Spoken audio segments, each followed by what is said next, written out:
Doctor صاحب آج کل مینٹل ہیلتھ کے بھی بڑے ایشوز ہیں. ہر دوسرا بندہ کہتا ہے کہ میں اس ڈپریشن میں ہوں, میرے ساتھ یہ مسائل چل رہے ہیں, اور ایک محتاط اندازے کے مطابق کروڑوں لوگ اس میں شامل ہو چکے ہیں, اور کچھ تو ریڈ لائن پہ کھڑے ہیں. مسائل ہیں یہ. قرآن کریم ایسے الجھے ہوئے ڈپریشن کے شکار جو بالکل اپنے آپ کو سمجھ رہے ہیں کہ میرے لیے ڈیڈ اینڈ آ گیا, ذہن کی اصلاح اور تھیراپی جو ہے وہ کس طرح سے کرتا ہے؟ آپ اس کو پڑھتے جائیں, سمجھتے جائیں, اترتا جائے گا, راستے ملتے جائیں گے, فرمائیے گا. نظامی صاحب, یہ شاید اس پوری مجلس کا ایک اعتبار سے سب سے اہم ترین سوال ہے. اس طرح سے کہ آپ نے کہا نا کہ کروڑوں کی تعداد میں لوگ ہیں, تو شاید یہ زیادہ قریب ہو حقیقت کے کہ چند ایک لوگوں کے سوا سارے لوگ ہی ڈپریشن کا اور مینٹل النس کا شکار ہیں آج کے دور میں. اللہ تعالیٰ رحم فرمائے. ہم جب اس پہ غور کرتے ہیں مختصراً تو تین بنیادی, سب سے پہلے اسلام کا بھی یہی طریقہ کار ہے, اور ایک نیچرل طریقہ کار بھی یہ ہے کہ اگر آپ کسی چیز کا سلوشن چاہتے ہیں تو سب سے پہلے فائنڈ آؤٹ کیجئے کہ پرابلمز کہاں ہیں, مشکل کہاں ہیں. اس کے بنیادی تین اسباب ہیں جس کی وجہ سے لوگ سارے پریشان ہیں. پہلا سبب ہے معاشی, جی, جو ہمارا سب کا بہت بڑا مسئلہ ہے پاکستان میں خاص طور پر. دوسرا سبب ہے سماجی. سماج میں سب سے پہلے ایک گھر کے افراد, شوہر اور بیوی, اس کے بعد ان کے آپس قریب کے رشتہ دار, اور پھر پورا معاشرہ. اور تیسرا سبب ہے سیاسی.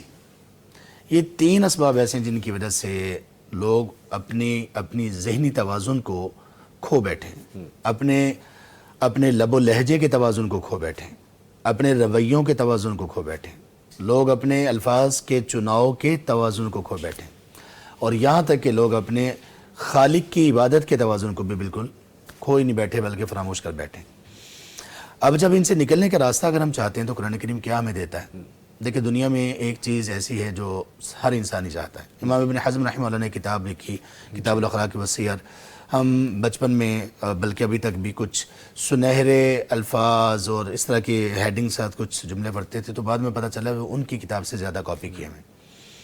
تو دنیا میں ہر شخص جو چیز چاہتا ہے نا, وہ چاہتا ہے اطمینان, انر پیس. اس کا طریقہ کار کوئی بھی ہو, ہر چیز کے پیچھے آدمی پیس اور سکون چاہتا ہے. قرآن نے ہمیں بتایا, اور کیونکہ اللہ سبحانہ وتعالیٰ ہمارا خالق اور مالک ہے, تو اللہ تعالیٰ نے جب ہمیں بنایا ہے تو اللہ تعالیٰ کو معلوم ہے کہ آپ کا سکون کس چیز میں ہے.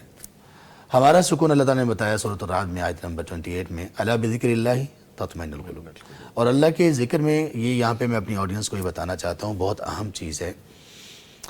اللہ کے ذکر سے ہم مراد یہ لیتے ہیں کہ بس ورد وظائف کیے جائیں, جبکہ ورد وظائف کرنے والے بہت سارے لوگ آپ کو مینٹل ہیلتھ کا, اس میں نقص کا شکار ملیں گے, النس ہوگی. آپ کو ہاتھوں میں تسبیح پکڑے ہوئے اور صبح و شام وظائف کرنے والے لوگ بھی پریشان ملیں گے, کیونکہ وہ ذکر کے اس مفہوم کو سمجھے نہیں.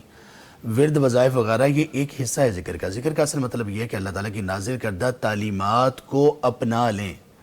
جس بندے نے اللہ تعالیٰ کی نازل کردہ تعلیمات کو اپنا لیا وہ کبھی بھی غیر مطمئن نہیں ہوگا, اس کو سکون مل جائے گا. پہلی چیز یہ.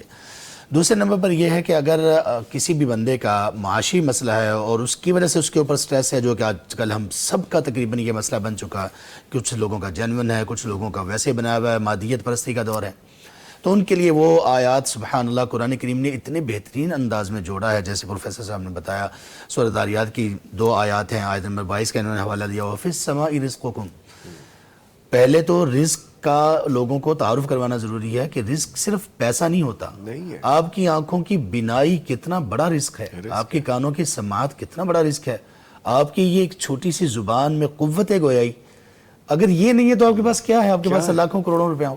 آپ کے دل کی دھڑکن, آپ کے خون کی گردش, آپ کے اعضاء, آپ کے جوائنٹس کا موو کرنا, آپ کا سانس لینا, سب رزق تو ہے. آپ کو اتنا سب کچھ ملا ہوا ہے, اگر ایک پیسے کی کمی ہے تو یہ تو ایک ناشکری کی بات ہے نا, اس کی وجہ سے بھی ہم سٹریس میں جاتے ہیں. تو اسلام کھڑا کرتا ہے شکر کے اوپر, لَإِن شَكَرْتُمْ لَأَزِيدَنَّكُمْ. ہر چیز میں, ہر خیر میں آپ بڑھتے جاؤ گے اگر شکر ادا کرو گے. اللہ تعالیٰ نے یہاں پہ جوڑا رزق کو, فِي السَّمَاءِ رِزْقُكُمْ. آسمانوں میں تمہارا رزق ہے. آسمانوں میں رزق کیسے ہے؟ زندگی اور زندگی کی خوشحالی اور سب فیصلے وہاں سے آئیں گے. اللہ کے ساتھ جوڑ لو تو اللہ تعالیٰ تمہارے ساتھ کیسے جوڑیں گے؟ اسی سورہ کی آیت نمبر 58 میں, 58 نمبر میں اللہ تعالیٰ نے فرمایا ان اللہ هو الرزاق. یہاں پہ تاکید کی 2-3 چیزیں ہیں کہ اللہ تعالیٰ نے یقین دہانی پوری کروائی, ایک انا کے ذریعے سے, ایک کہا ان اللہ ہوا. دیکھو یقین کر لو کہ اللہ اللہ ہی ہوا الرزاق، اور رازق نہیں ہے وہ، الرزاق ہے، الرزاق.